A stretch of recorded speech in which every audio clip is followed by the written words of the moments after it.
Boa tarde, eu gostaría primeiramente de agradecer o convite para participar neste importante panel. Gostaría de facer un reconhecimento a BEPE pelo Congreso Anual. Gostaría igualmente de facer un reconhecimento a Gebrape na persoa do seu coordinador, o Richard Martins, e igualmente de agradecer o convite para ele e de saudar para além da audiencia as persoas que acompañan este panel, ¿no? En particular a doutora Marta Acevedo, a doutora Margareta Vila e o embaixador José Augusto Lindgren Alves, unha persoa que jogou un papel absolutamente fundamental nas discusións que levaron a adoxao deste consenso de Cairo, do programa da SAO de Cairo, lá no ano 1994. E por que é importante Cairo? Eu acredito que na situación actual na qual están sendo cuestionados moitos dos paradigmas que foron desenvolvidos ao longo dos últimos 40, 50 anos en termos de desenvolvimento, en termos de direitos humanos, en termos de inclusão social. O programa da SAO de Cairo ten un valor que se revela como absolutamente fundamental. Eu acho que tamén é importante ter un ollar para além do que foi o ano 94. Foi o ano 1968 cando na Conferencia de Direitos Humanos de Teherán foi pela primeira vez establecido o direito básico das mulleres e das parellas, dos casais, a decidir libre e responsablemente o número e o espacamento dos fillos. Ya se consideraba lá no ano 1968 como algo absolutamente fundamental para as mulleres e para as sociedades que as mulleres pudesen tomar decisões sobre a súa autonomía en termos de decidir non somente o número e o espasamento dos fillos, obviamente, mas tudo o que eso significaba en termos de sexualidade, de reprodução, de incorporación no mercado laboral e de desenvolvimento dun proxecto de vida que até ese momento tiña sido negado para as mulleres en geral. Então, o programa da SAO de Cairo, eu gostaría talvez destacar que bebe das fontes dunha conferencia de Teherán que aconteceu o ano 1968 e que ao longo dese período entre o ano 68 e o 94 foi a sociedade civil, foron os movimentos sociais, foi o movimento feminista, foron realmente as mulleres e os movimentos sociais quen asumió esa bandeira e que traballando para dentro dos seus países e na comunidade internacional conseguiron que os Estados membros das Nações Unidas adoptasen o ano 1994 un programa da SAO, como o programa da SAO de Cairo, que significou realmente unha mudanza fundamental nos paradigmas que tiñan guiado todas as políticas e os acordos internacionais no ámbito da população e desenvolvimento. Eu gostaría de destacar particularmente o papel que o Brasil jugou lá no ano 94 a través da participación, do engallamento moito activo dentro da delegación oficial da sociedade civil. Ese é un factor que eu acredito que precisa ser destacado porque esa mesma sociedade civil jogou posteriormente papéis ben importantes no avanzo de outros elementos dentro do marco de direitos humanos para além dos direitos reproductivos. Estou falando en particular da importancia que jogou en Pekín en termos da SAO tamén da plataforma da SAO de Beijing. Estou pensando tamén en Durban, en termos de luta contra o racismo e outras formas de discriminación. Estou falando en realidade de como esa parcería, ese traballo conjunto entre a sociedade civil e os estados, os gobernos, foi fundamental para conseguir toda unha serie de avanzos ao longo da década, principalmente dos 90, no ámbito de direitos humanos, no ámbito de populación e desenvolvimento, no ámbito da muller, do empoderamento da muller, no ámbito da luta contra o racismo. En fin, todo un arcabouzo, ¿no?, de instrumentos, de ferramentas disponibilizadas pelo sistema multilateral para que os Estados membros das Nacións Unidas, os países, pudesen avanzar nun paradigma civilizatorio, que é precisamente o paradigma civilizatorio que hoxe en día está sendo cuestionado desde algúns sectores da sociedade non somente no Brasil, mas tamén a escala global. E é por iso que eu acho que aos 25 anos de Cairo é importante destacar que a necesidade de continuar avanzando e de reclamar aínda con máis forza non somente a validez, mas a relevancia de Cairo e de todos esos acordos internacionais é absolutamente fundamental. Estamos nun momento onde moito do que foi alcanzado ao longo destes 25 anos está en risco. Está en risco e acho que temos que ser moito realistas sobre o que iso podería significar na garantía dos direitos das persoas. Cairo consagrou uns direitos que son absolutamente fundamentais para que as meninas e as mulleres podan completar a súa educación, para que posan desenvolver os seus proxectos de vida, para que posan vivir unha vida sin violencia, sin discriminación.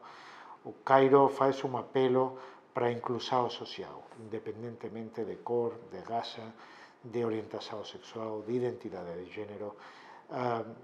Cairo é realmente unha convocatoria para as sociedades para serem inclusivas, para serem sociedades onde cada persoa pode realmente se desenvolver e atingir o seu pleno potencial. E iso, reitero, é unha cuestión de suma importancia que é preciso que non se perda nestes 25 anos. O Brasil foi un país pioneiro, un país que jogou un papel absolutamente fundamental lá no ano 1994 en termos de avanzar ou de facer propostas sumamente progresistas para que Cairo pudese ser unha realidade do xeito que foi finalmente adoptado pela comunidade internacional. A diplomacia brasileira, junto con esa sociedade civil, foron realmente fundamentais. Eu acredito que é sumamente importante que esa forza, ese compromiso, esa dedicación, ese compromiso, ¿no? Continúe e posiblemente se redoble agora neste momento en que estamos presenciando situacións lamentáveis, como por exemplo o fato que ao longo dos últimos 2 anos a Comisao de Populación e Desenvolvimento do ECOSOC das Nações Unidas non ten conseguido chegar a unha resolución consensuada. Eso é un fato sen precedentes históricamente e un fato que precisamente é destacável porque coloca, ou tal vez seja o resultado desa importancia que ten esta agenda en termos do modelo de sociedade e do modelo de civilización que queremos para o futuro. Então, eu gostaria de facer ese destaque, primeramente, sobre o fato que, a pesar de ter acontecido 25 anos desde a adopción de Cairo, Cairo é o resultado dun proceso histórico que comenzou antes e é un resultado dun proceso histórico que non ten acabado e que posiblemente ainda ten moito percurso na frente se non queremos retroceder en termos desa garantía de direitos e de sociedades máis abertas, máis inclusivas, máis igualitarias. Por outra parte, algúns desafíos que tamén é importante destacar. A agenda de populación e desenvolvimento é unha agenda complexa, é unha agenda que precisa de, no meu entender, de articular políticas públicas baseadas en 2 pilares. Un primeiro deles é un ollar de medio e longo prazo, un ollar que va moitas veces para além dos ciclos da política, ciclos que típicamente son de 4 anos, e que dificilmente conseguen enxergar o percurso que é necesario facer para que certos temas, como por exemplo saúde materna, como por exemplo incorporación das meninas no ámbito escolar, como por exemplo a erradicación de certas prácticas tradicionais, incluído o racismo, que precisan realmente de intervenções de medio e longo prazo. Então, por unha parte, conjugar ou armonizar os tempos desas mudanzas sociais que son preconizadas no programa da SAO de Cairo, en términos de populación e desenvolvimento, como os tempos da política é un tema fundamental, mas tamén como carácter intersectorial das intervenções. Nós falamos moito de saúde sexual e reproductiva e direitos. E, obviamente, a saúde sexual e reproductiva é absolutamente fundamental, mas precisa ser complementada tamén con outras intervenções, por exemplo, no ámbito da educación. por exemplo, no ámbito da proteção social, por exemplo, no ámbito da plena incorporação da mulher no mercado de trabalho en condições de igualdade com os homens, etc., etc., etc. São precisas políticas de ação afirmativa que permitan superar procesos históricos de longa data que precisan de tempo e precisan de intervenções abrangentes na sociedade para superar os empecillos, ¿no?, que eses procesos históricos ten creado para ese disfrute deses direitos humanos por parte de todas e todos. E nese sentido, eu acho que aquí, novamente, o Brasil foi un país pioneiro como establecimento da Comisión Nacional de Populación e Desenvolvimento. A Comisión Nacional de Populación e Desenvolvimento foi a primeira comisión intersectorial que incorporaba non somente diferentes unidades do goberno, mas tamén sociedade civil e tamén, aínda que como observadores, organismos internacionais, para todos juntos poder ter unha leitura en común da realidade e dos desafíos do país e para conjuntamente tamén poder enxergar o que precisaba ser feito para superar eses desafíos. A Comisión Nacional de Populación e Desenvolvimento, a CNPD, foi unha instancia que depois foi replicada en moitos outros países e que, de facto, o ano 2013, durante a primeira conferencia regional de Populación e Desenvolvimento que aconteceu en Montevideo e que deu pé á adoção do Consenso de Montevideo, un dos elementos que destacan no documento é a importancia dese tipo de plataformas inclusivas, intersectoriais, de seguimento para a implementación e para a articulación entre os diferentes sectores que precisan adoptar as medidas e as políticas públicas para que ese programa de Sao de Cairo, ese consenso de Montevideo, sellan unha realidade para as persoas. Entón, eu acho que esos son algúns elementos que, reitero, acredito son importantes. O facto que, a pesar de ter 25 anos, ten tanta relevancia, se non máis, que no ano 94, cando foi adoptado, porque esa é unha pauta civilizatoria que está sendo colocada en risco. Entón, é sumamente relevante e é sumamente actual. Non podemos deixar que o programa da Sao de Cairo ou o Consenso de Montevideo fiquen deixados de lado, non fiquen implementados. Considerando todo o exposto, eu acho que,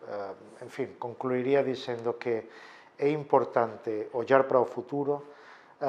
reposicionando o programa da Sao de Cairo como os novos desafíos da actualidade. Obviamente que as mudanzas que temos acontecido desde aquele momento, o proceso de envellecimento, a consolidación até un certo punto do estado de benestar, que precisa ter unha continuidade no futuro, e iso leva para políticas públicas, tal vez de unha natureza